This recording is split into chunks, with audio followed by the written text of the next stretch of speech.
And now these people come who are agents of fasad and say, we will not allow you to live that way. And so they take them out of the setting in which they are living, the primitive way of life, and bring them into what I call the blue jeans Jamaat. And so we have two ages.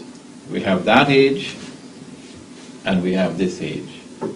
And you can now understand the world in which you live, and you can now look back to see the world that you could have lived in. This is the Qur'an addressing mankind. If only we'll take a little time to go to the Qur'an.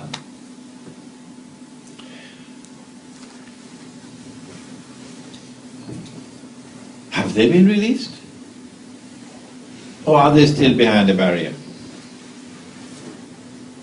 Nabi Muhammad alayhi salatu wasalam is asleep at the home of his wife Zainab radiallahu ta'ala anha.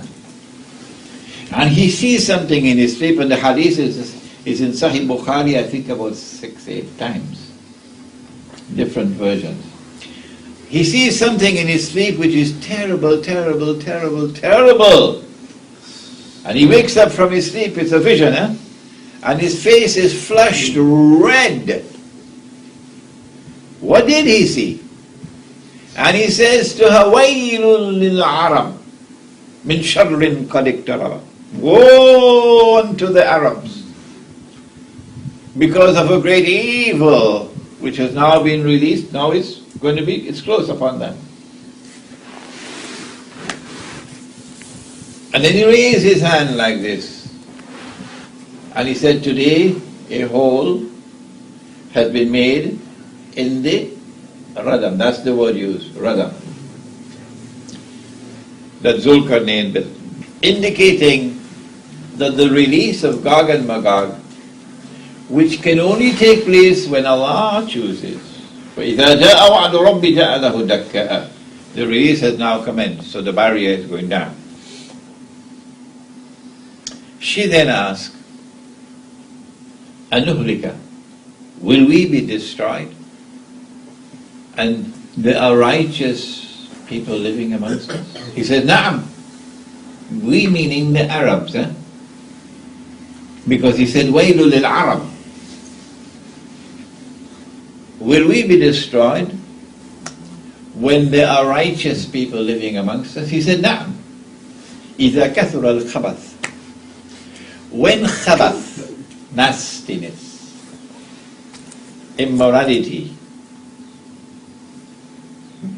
what today can be called moral garbage, when it prevails, at that time the destruction of the Arabs will take place. We are now living on the very brink of the destruction of the Arabs, on the very brink of it. It's a terrible time coming ahead of us. And so from the hadith in Sahih Bukhari, it is as plain as daylight. And from our examination of the world around us, it is as plain as daylight that Allah brought down that barrier long years ago. That Gog and Magog, who are human beings. So you can't recognize them by looking at them. You have to recognize them by their conduct, or you could use the word footprints, no? By their conduct. That's how you recognize them. They've been released long ago. But if you say they have not been released, then I have the right to ask, where is the barrier? You don't even need to travel to the Caucasus Mountains. There's something called the internet now. You may have heard of it. And something called Google Earth. And you could just type, and Caucasus Mountains right there on the screen. And you can move around, you get the Dari Gorge. And when you look, it's a big military highway now from Russia coming down south. Barrier is not there anymore.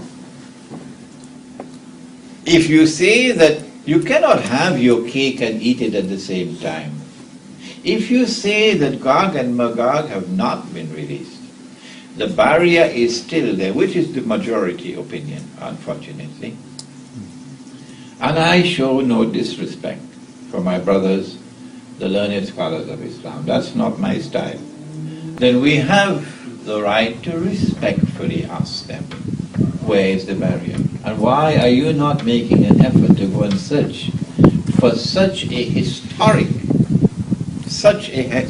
construction which is in the Qur'an? If it is still standing there, how can you eat biryani for dinner and go to sleep? Huh?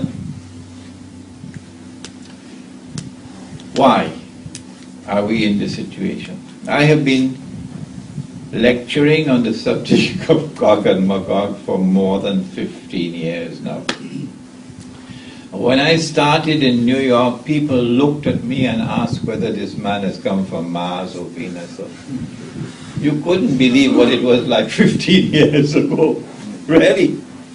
Because nobody was speaking on this subject. Nobody. And I am in the United States of America.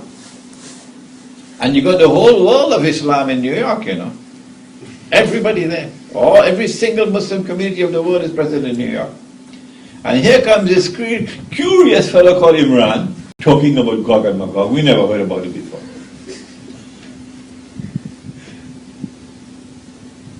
And of course the majority, absolute majority of the scholars, overwhelming majority of the scholars are saying, no, he's wrong. He's wrong. Gog and Magog cannot be released. The barrier is still standing. Why did they hold this opposition? Why? We have a problem of methodology.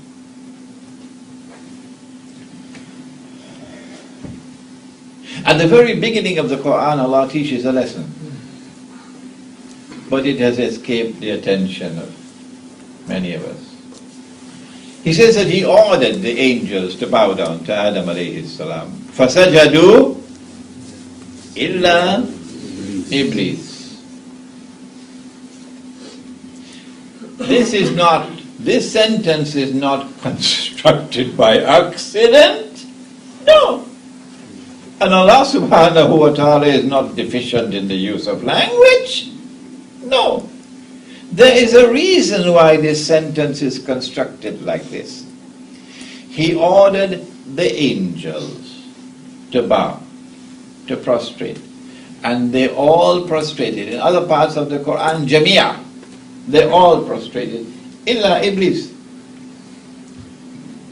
If you take a verse of the Qur'an in isolation, or you take a hadith in isolation, the Americans call it standalone, you'll have to come to the conclusion, inescapably, that Iblis is an angel. Can't get away from that. This is the defective methodology. Iblis is an angel. In fact, in my early years as a student, when I was green, I remained green for a long time, I was also battling with it. But it has to be an angel. And then I went dabbling into Christian teaching. They talk about a fallen angel. Oh, he fell down.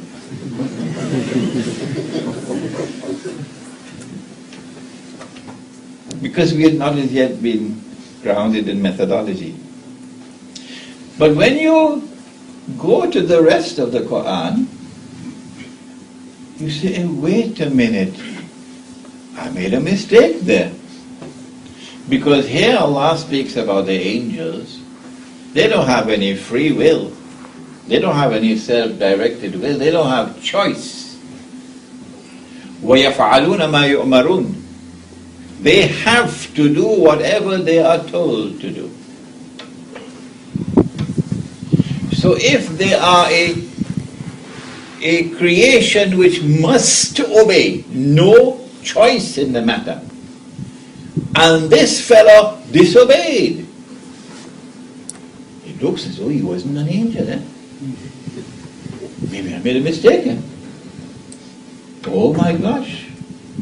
This is a rotten methodology. To take a verse of the Quran in isolation. And then, of course, Allah confirmed it all when I went to Surah Al-Kahf. I saw it there straight in my face. وَكَانَ مِنَ الْجِنِّ. This is not by accident. This is the Lord of the heavens and the earth teaching methodology for study, for the pursuit of knowledge. Do not make the mistake of taking any verse of the Qur'an or any hadith or anything in isolation and coming to a conclusion. You could be correct, but you can also be wrong. And sometimes when you make a mistake, that's it for you. You're damaged forever and ever. We can't trust you anymore. And that's what, unfortunately, they have done. There's one hadith, only one, in Sahih Muslim, that after Nabi Isa alayhi salam returns, the true Messiah will kill the false Messiah. And then Allah subhanahu wa ta'ala will فَبَعَثَ اللَّهُ Yajuj wa Majuj. Ba'atha. But the Quran uses a different word for release. In Surah Al-Anbiya, إِذَا فُتِحَتْ Yajuj wa Majuj. When Gog and Magog are released, they're opened. That is the release. And ba'atha means to send or to raise. But it couldn't mean to raise here. Why? Because they've been raised long ago. And they were committing fasad long before we built the barrier. So it has to mean Allah will send Gog and Magog at that time. And the first of them will pass by the Sea of Galilee and start to drink the water. And by the time the last of them pass, they'll say, there used to be water here. The Sea of Galilee is almost dry. Did you know that? It has now reached a level where it can no longer be revived. So it's essentially dead, waiting to dry up. I think that qualifies as evidence that there's some kind of a passage there for Gog and Magog. But because the hadith says that after Nabi Isa alayhi salam kills Dajjal, their understanding is that only at that time will Allah bring down the barrier, and only at that time will Gog and Magog be released. And Imran Hosein, 15 years now, avoids crying in the wilderness. But you cannot be angry with your brothers, they're more learned than you are. All that we can do is to pray that someone will tell them this is wrong methodology. When you go to the Qur'an to find out when will the barrier come down, remember we only have a hadith in Sahih Bukhari about the vision while he was sleeping.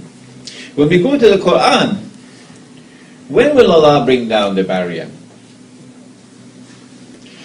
We find in Surah Al-Anbiya the verse of all verses. In fact, there are two verses. وَحَرَامٌ عَلَى قَرْيَةٍ أَهْلَكْنَاهَا. Notice this is the only passage of the Quran I recite word by word.